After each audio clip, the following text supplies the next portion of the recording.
আসসালামু আলাইকুম সুপ্রিয় শিক্ষার্থীরা সকলকে শুভেচ্ছা জানিয়ে আজকের অনলাইন শিক্ষা কার্যক্রম শুরু করছি। আশা করি তোমরা সবাই ভালো আছো। আমি তোমাদের সকলকে ধন্যবাদ জানাচ্ছি যে আমাদের এই অনলাইন শিক্ষা কার্যক্রমে তোমরা মনোনিবেশ করেছো এবং তোমরা খুব সুন্দরভাবে ক্লাসটি ফলো করছো। আজ আমি তোমাদের পঞ্চম অধ্যায়ের বিন্যাস সমাবেশের পঞ্চম ক্লাস নিয়ে উপস্থিত হয়েছি। আমি বিন্যাস সমাবেশের উপর পূর্বে 4টি ক্লাস করেছিলাম এবং তখন আমি বলেছিলাম আমাদের আর একটি ক্লাস বাকি আছে, পরে এক সময় করাবো। তো সেই ক্লাসটি নিয়ে আজকে আমি উপস্থিত হয়েছি। এই অধ্যায়টা তোমাদের জন্য খুবই গুরুত্বপূর্ণ। তোমরা খুব ভালো করে এটি প্রস্তুত নিবে, বিশেষ করে দ্বাদশ শ্রেণীর শিক্ষার্থী যারা পরীক্ষার্থী আছে। এখান থেকে এক সেট প্রশ্ন পাবে বলে আমার বিশ্বাস। এবছর পরীক্ষা হওয়ার পর নির্ভর করবে যে পরবর্তী পরীক্ষার্থী যারা অর্থাৎ যারা এখন একাদশ শ্রেণীতে আছো তাদের এই অধ্যায়টা কতটুকু গুরুত্ব পাবে। তো চলো আমরা আমাদের শ্রেণী কার্যক্রম শুরু করি। প্রিয় শিক্ষার্থীরা, পঞ্চম অধ্যায়ের সমাবেশের পঞ্চম ক্লাস শুরু করছি। সমাবেশ এই অংশটি পড়াবার আগে আমরা পুরানো কিছু সূত্র স্মরণ করতে চাই। আমাদের বিন্যাসের যে মৌলিক সূত্র ছিল, সূত্রটি হচ্ছে n সংখ্যক ভিন্ন ভিন্ন বস্তু থেকে r সংখ্যক ভিন্ন ভিন্ন বস্তু নিয়ে যে বিন্যাস গঠন করা যায় সেটি সূত্রটা এরকম ছিল n p r। আর n p r কে যখন আমরা ভাঙবো সেটা সূত্র ছিল ফ্যাক্টোরিয়াল n, অর্থাৎ n এর factorial divided by n minus r factorial. এবার সমাবেশের মৌলিক সূত্রটি ছিল n সংখ্যক ভিন্ন ভিন্ন জিনিস থেকে r সংখ্যক ভিন্ন ভিন্ন জিনিস নিয়ে যে সমাবেশ গঠন করা যায় সেটাকে লেখা যায় NCR, এবং NCR ভাঙতে গেলে আমাদের factorial n factorial r into n minus r factorial, এটা হচ্ছে আমাদের সূত্রটা। এখন আমরা এই বিন্যাসের, এটা হচ্ছে বিন্যাস সূত্র আর এটা হচ্ছে সমাবেশের সূত্র। তারা বিন্যাস আর সমাবেশের মধ্যে সম্পর্ক কি, আমরা এখান থেকে যদি এই ফ্যাক্টোরিয়াল rটাকে 1/r আকারে লিখি এবং এটাকে যদি এভাবে লিখি n মাইনাস r ফ্যাক্টোরিয়াল, তাহলে লিখতে পারি 1/r ইন্টু npr। তাহলে অতএব npr সমান সমান ফ্যাক্টোরিয়াল rটা যদি উভয় পক্ষে যদি গুণ করে দেই তাহলে ফ্যাক্টোরিয়াল r ইন্টু ncr। এটাই হচ্ছে আমাদের বিন্যাস ও সমাবেশের মধ্যে সম্পর্ক। তো শিক্ষার্থীরা লক্ষ্য করো, এখন আমি তোমাদের সামনে একটি প্রশ্ন নিয়ে আসছি। এই প্রশ্নটা যদিও বিন্যাসের একটি প্রশ্ন। প্রশ্নটি লক্ষ্য করো, 2n + 1 pn + 1 অনুপাত 2n pn + 2 ইকুয়াল টু 5:2 হলে n এর মান নির্ণয় করো। p দেয়া আছে, তার মানে বিন্যাস। তো দেয়া আছে 2n + 1 pn + 1 অনুপাত 2n pn + 2 ইকুয়াল টু 5:2। তাহলে অনুপাত যেহেতু, তাহলে এটা ভগ্নাংশ আকারে আমরা লিখবো। আমরা জানি অনুপাত এক ধরনের ভাগ। তাহলে 2n + 1 pn + 1 ভাগ 2n pn + 2 ইকুয়াল টু 5/2। প্রিয় শিক্ষার্থীরা, এখানে আমরা 2n + 1 pn + 1 এটাকে যদি আমরা npr এই সূত্রে ভাঙাই তাহলে আমাদের n এর মান হিসাবে থাকছে 2n + 1 factorial divided by n minus r হিসাবে থাকছে 2n + 1 মাইনাস n মাইনাস 1। তাহলে r অর্থাৎ r ইকুয়াল টু n + 1। এখানে আশা করি এটা বুঝতে পেরেছো। নিচেরটা 2n pn + 2, তাহলে 2n factorial divided by 2n minus n minus 2, অর্থাৎ r এর মান n + 2। ক্যালকুলেশন করার পরে এখানে কি দাঁড়াচ্ছে 2n plus 1 minus n minus 1, তাহলে 2n আর মাইনাস n সমান সমান n, প্লাস 1 মাইনাস 1 কাটা যায়, তাহলে উপরের অংশে নিচের এই হরের থেকে থাকছে ফ্যাক্টোরিয়াল n, নিচের অংশে হরের থেকে থাকছে 2n মাইনাস n মাইনাস 2, তাহলে n মাইনাস 2। আশা করি বুঝতে পেরেছো এবং আমরা পরবর্তী পৃষ্ঠায় এই ক্যালকুলেশনটুকু আশা করি দেখতে পাবো। তো শিক্ষার্থীরা এখানে আমাদের যে ভগ্নাংশ আছে উপরের অংশে কি থাকছে 2n plus 1 divided by factorial n, এবং নিচের ভগ্নাংশটাকে যদি আমরা উল্টে দেই তাহলে n মাইনাস 2 আর 2n ফ্যাক্টোরিয়াল নিচে চলে যাবে, তাহলে তাই হয়েছে। লক্ষ্য করো 2n plus 1 factorial divided by factorial n গুণ n minus 2 factorial divided by 2n factorial equal to 5/2, আমরা একবারে উল্টিয়ে দিলাম। এখন আমাদের এখান থেকে ক্যালকুলেশন করতে হবে, আমাদের লক্ষ্য করতে হবে যে কোনটা ভাঙলে কোনটা যায়। আমরা বিন্যাসের প্রথম ক্লাসে অর্থাৎ ফ্যাক্টোরিয়াল n ভাঙানো দেখিয়েছিলাম। ফ্যাক্টোরিয়াল nটা ভাঙানো এরকম ছিল, ফ্যাক্টোরিয়াল n ইকুয়াল টু আমরা n উৎপাদকের সাথে একটা উৎপাদক কম ফ্যাক্টোরিয়াল, আমাদের প্রয়োজন অনুসারে আমরা স্টপ হতে পারি। আবার যদি প্রয়োজন হয় আমরা n ইন্টু n মাইনাস 1 আমরা উৎপাদকটা বের করে নিলাম n প্লাস 2 ফ্যাক্টোরিয়াল। এভাবে করে আমরা ভাঙাতে ভাঙাতে আমাদের প্রয়োজনের যে কোনো জায়গায় থেমে যেতে পারি, অথবা আমরা বিভিন্ন ভাবে ভাঙাতে ভাঙাতে আমরা এভাবে লিখতে পারি, অর্থাৎ উৎপাদকটা শেষ পর্যন্ত আমাদের 3, 2, 1 অর্থাৎ লাস্ট হয় 1। এটা হচ্ছে n সংখ্যক স্বাভাবিক সংখ্যার গুণফল। এর আগে আমাদের যেখানেই থামা প্রয়োজন হবে সেখানে আমাদের ফ্যাক্টোরিয়াল চিহ্ন থাকবে, যখন 1 হয়ে যাবে তখন আর ফ্যাক্টোরিয়াল চিহ্ন থাকবে না, কারণ ফ্যাক্টোরিয়াল 1 এর মান 1। তো সেই হিসাবে আমরা এই পদ্ধতিতে আমরা যতটুকু প্রয়োজন ততটুকু ভাঙবো। তাহলে লক্ষ্য করো কোনটা ভাঙলে কোনটা পাওয়া যায়।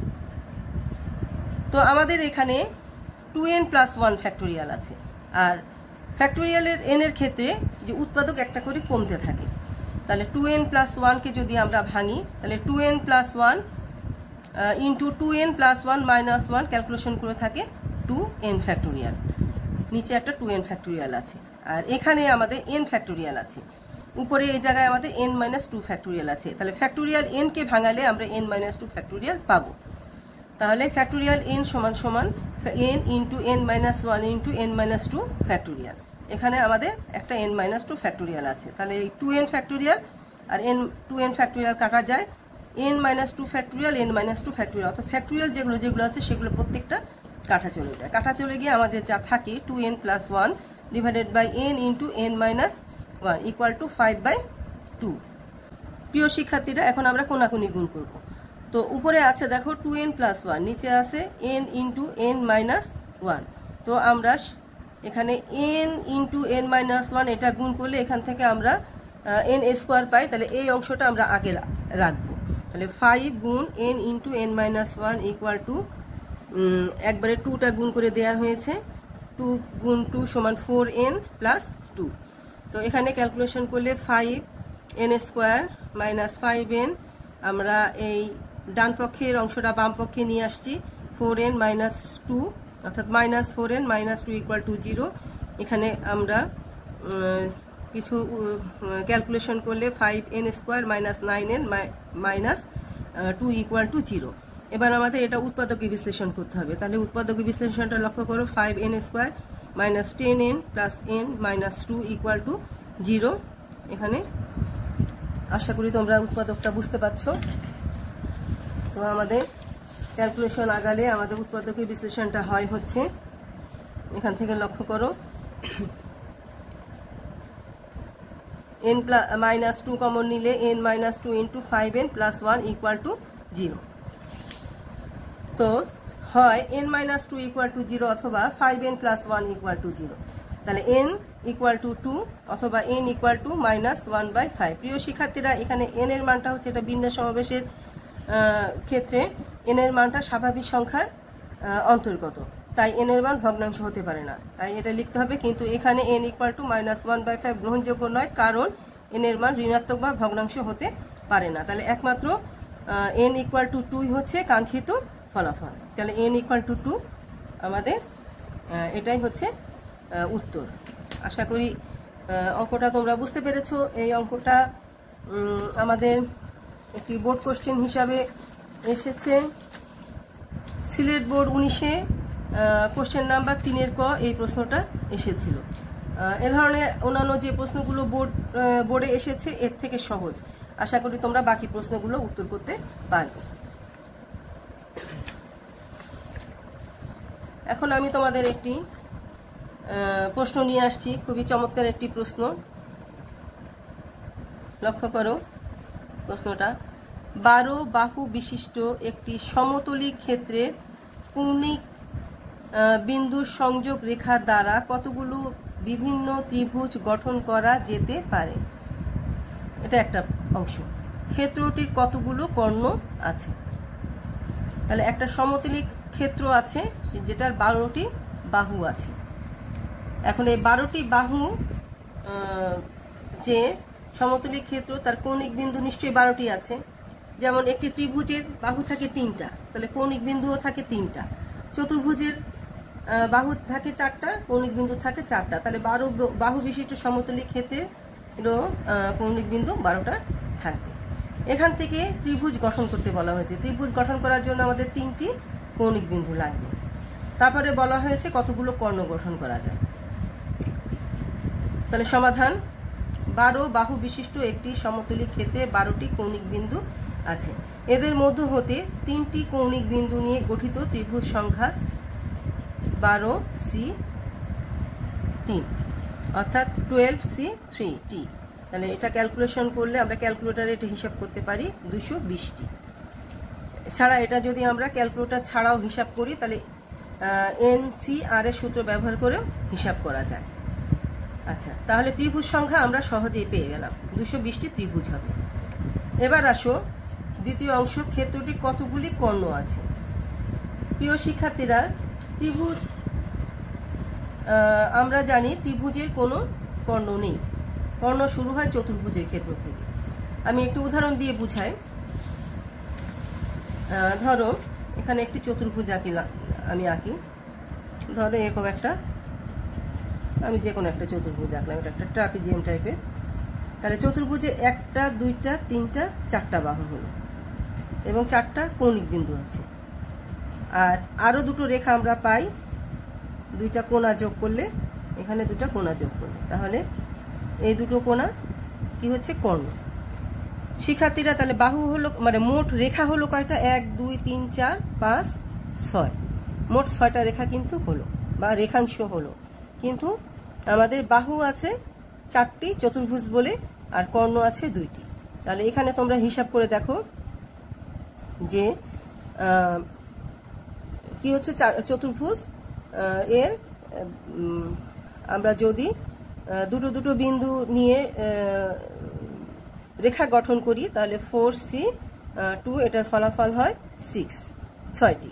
তাহলে এখান থেকে এই 6টির মধ্য থেকে 4টি কিন্তু বাহু।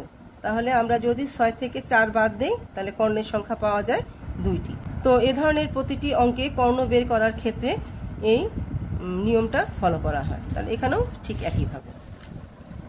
তাহলে আমাদের এই 12 বাহু বিশিষ্ট সমতলী ক্ষেত্রে কতটি কর্ণ আছে সেটা আমরা বের করব।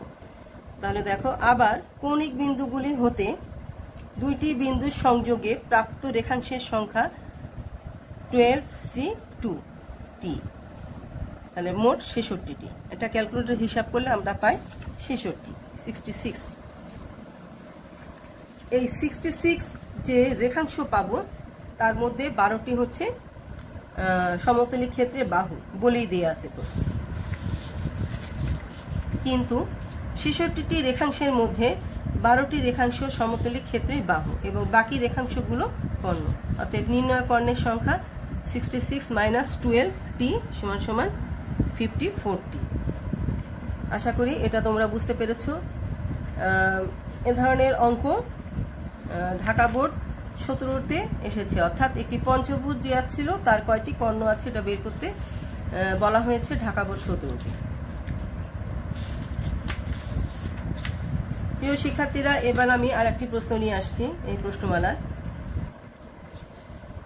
প্রশ্ন: 4 জন ভদ্রমহিলা সহ 10 জনের মধ্য থেকে 5 জনের একটি কমিটি কত প্রকারে গঠন করা যেতে পারে যেন প্রত্যেক কমিটিতে অন্তত কমপক্ষে একজন ভদ্রমহিলা থাকবে। মোট মানুষ আছে 10 জন, তার মধ্যে মহিলা আছে 4 জন।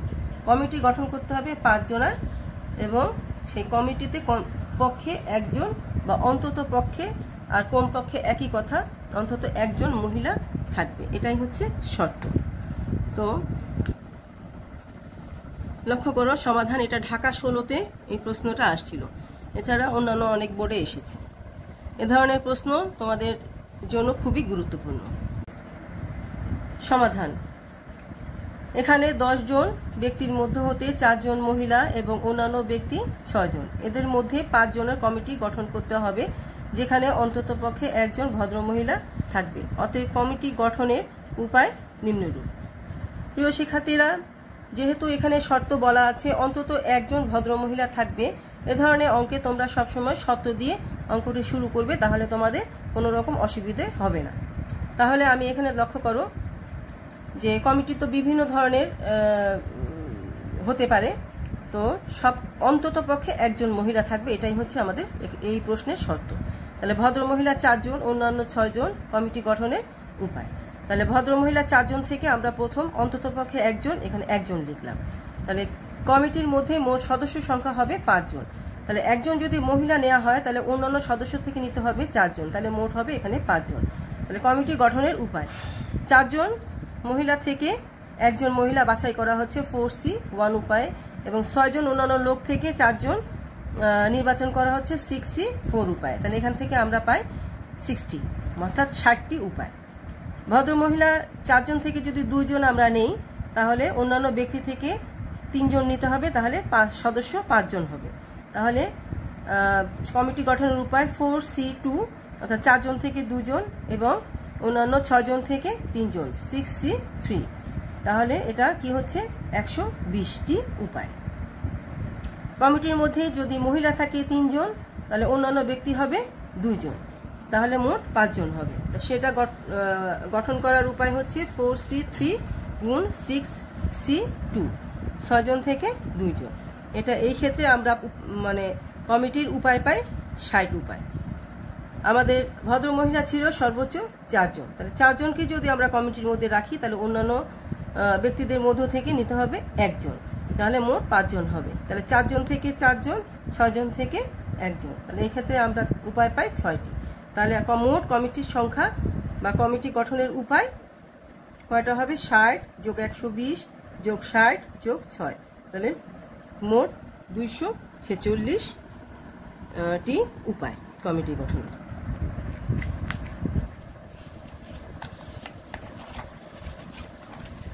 এরপরে লক্ষ্য করো, এ ধরনের আরেকটি অঙ্ক তোমাদের সামনে উপস্থাপন করা হবে। এই অঙ্কটাও খুব গুরুত্বপূর্ণ।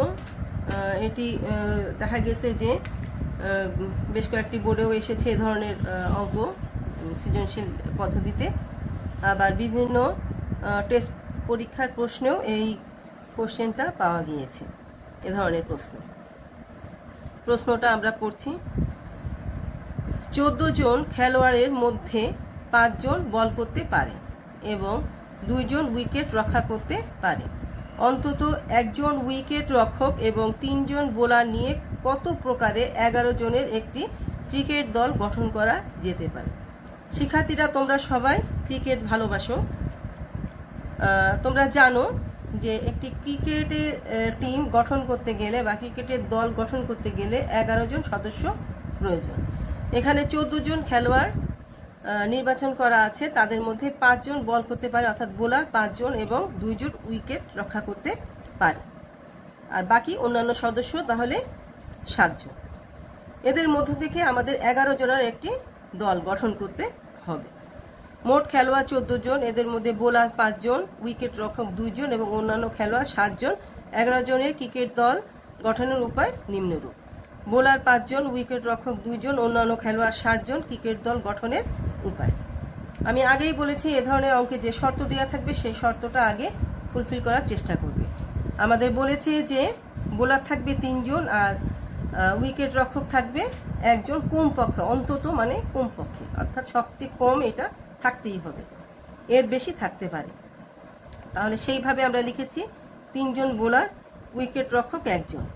তাহলে 11 জন হতে আমাদের এখান আমরা কত পাচ্ছি? 3 আর 1 4, 11 জন হতে বাকি থাকে 7। তাহলে অন্যান্য খেলোয়াড় 7 জন থেকে 7 জন নিতে হবে। তাহলে এই সেটিং এর ক্ষেত্রে 5 জন থেকে 3 জন, 5C3, 2 জন থেকে 1 জন 2C1 এবং 7 জন থেকে 7 জন 7C7। এই সেটিংটা আমাদের ক্যালকুলেশন করলে আমরা পাই 20টি উপায়। আবার বোলার যদি 3 জন ঠিক থাকে, উইকেট রক্ষক আমাদের সর্বোচ্চ আছে 2 জন, উইকেট রক্ষক সর্বোচ্চ আছে 2 জন। তাহলে 1 জন তো থাকতেই হবে, 2 জনও থাকতে পারে। তাহলে 3 জন বোলার ঠিক রেখে 2 জন উইকেট রক্ষক নিয়ে আমাদের অন্যান্য খেলোয়াড় নিতে হবে 6 জন। তাহলে এই সেটিংয়ে 5C3, 2C2 এবং 7C6। এখানে আমরা পাচ্ছি 70টি উপায়। আবার আমাদের 5 জন বোলারের থেকে আমরা নিতে পারি 4 জন। তাহলে উইকেট রক্ষক 1 জন নিয়ে অন্যান্য খেলোয়াড়রা নিতে পারবো 6 জন। এই সেটিংয়ে আমরা ক্যালকুলেশন করে পাই, ভালো করে লক্ষ্য করো, 5C4 গুণ 2C1 গুণ 7C6, অর্থাৎ 7 জন থেকে 6 জন আমরা পাই 70টি উপায়। বোলার যদি 4 জন ঠিক রাখি, উইকেট রক্ষক যদি 2 জন নেই, তাহলে অন্যান্য খেলোয়াড় থেকে নিতে হবে 5 জন, 11 জন হওয়ার জন্য। 4, 2, 6 আর 5, 11। তাহলে এখানে এই সেটিংয়ে 5C4 গুণ 2C2 গুণ 7C5, এখান থেকে আমরা পাই 105টি উপায়। বোলার যদি আমাদের সর্বোচ্চ বোলার আছে 5 জন, তাহলে 5 জন যদি নেই, তাহলে উইকেট রক্ষক 1 জন নেই, তাহলে অন্যান্য খেলোয়াড় আমাদের নিতে হবে 5 জন। এই সেটিংয়ে আমরা 5C5 গুণ 2C1 গুণ 7C5 সমান সমান 42।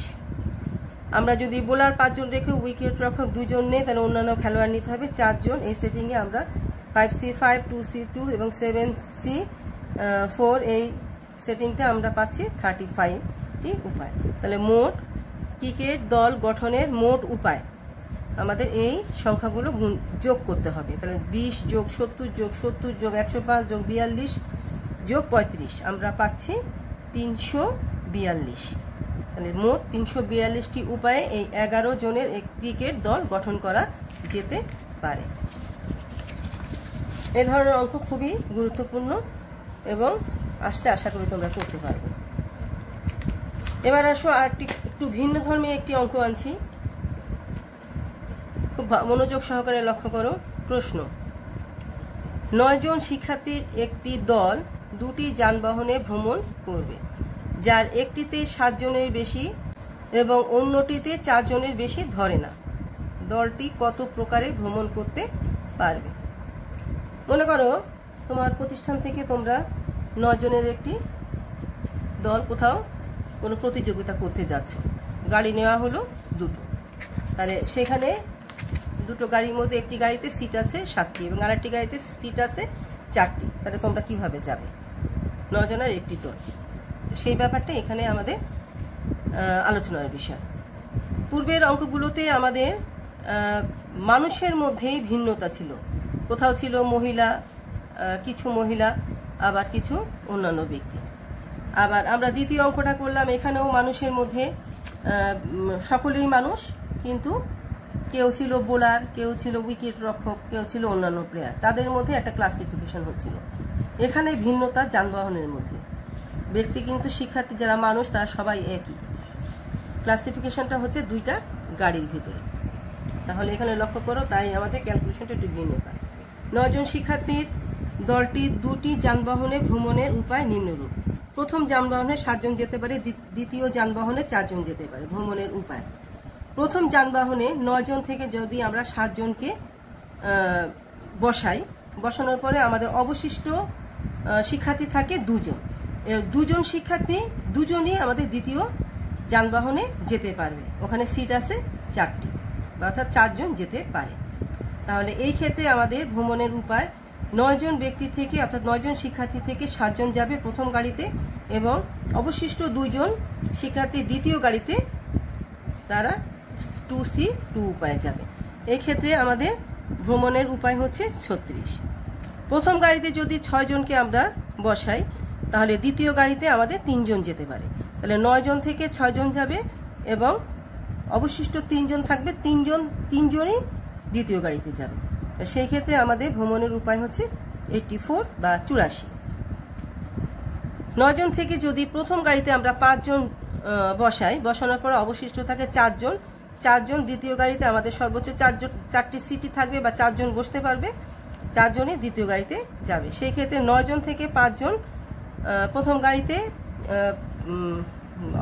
ব্যবস্থা করার পরে অবশিষ্ট 4 জন দ্বিতীয় গাড়িতে 4C 4 উপায় বসতে পারে। তাহলে এই ক্ষেত্রে ভ্রমণের উপায় 126 উপায়। তাহলে দলটির মোট ভ্রমণের উপায় 36 + 84 + 126, তাহলে 246 উপায়ে শিক্ষার্থীরা ভ্রমণ করতে পারে। এরকম চমৎকার চমৎকার অনেক অঙ্ক এই প্রশ্নমালায় আছে, যেগুলো বেশি গুরুত্বপূর্ণ সেগুলো নিয়ে আমি আলোচনা করছি। আশা করি তোমরা বাকিগুলো করতে পারবে। এবার আসো আর একটা ভিন্নধর্মী একটা অঙ্ক। প্রশ্ন, দেখাও যে 1 2 3 4 5 6 7 সেন্টিমিটার দীর্ঘ 7টি সরলরেখাংশ থেকে 4টি করে নিয়ে 32টি চতুর্ভুজ তৈরি করা যাবে। এখানে প্রশ্নটা বলছে দেখাও যে। প্রশ্নটা এমনও থাকতে পারে, এই যে কোনো ধরনের এরকম সংখ্যা দিয়ে তোমাকে বলতে পারে কতটি চতুর্ভুজ গঠন করা যায়। তো লক্ষ্য করো সমাধান। 7টি সরলরেখার দৈর্ঘ্য যথাক্রমে 1 2 3 4 5 6 7 সেন্টিমিটার।